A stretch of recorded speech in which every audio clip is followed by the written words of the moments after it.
probably, it had to have been 92 or 93. We're at a television taping in Center Stage. It's got to be around that time frame.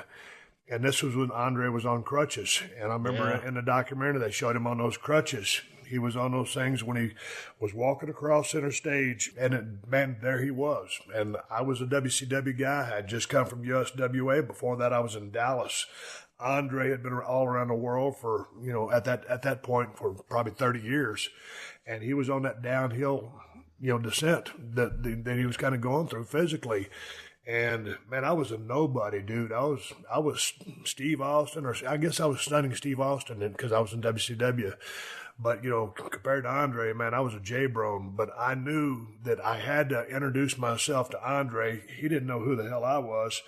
But out of all the stories that I'd ever heard and all the matches that I'd seen of him and the legend of Andre, dude, that's one of those things where you just got to go shake his hand. Very intimidating guy.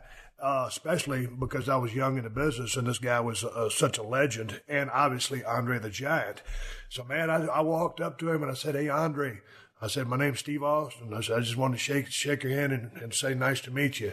So, dude, I introduced myself to him. I met the man in person, and that's all I got. But, dude, I just had to because I had to pay my respects because I call him the eighth wonder of the world, and people always talk about these bullshit Mount Rushmore things and stuff like that. But Andre, just like Vince said, Andre was an attraction. And, in his younger days, I mean, dude, he could do some scientific, a little bit of technical wrestling. He kind of slowed down, as he turned into, really the Giant after he went through all the name changes. And then Vince got a hold of him. And, dude, he did his basic formula. If he didn't like you, he was going to toss you around the ring, torture you. Like, I'd heard that he wasn't real fond of Jake the Snake Roberts, and they would be in a tag match. Rick Rude and Jake would be teaming up against Andre and somebody, or maybe it was a handicap match.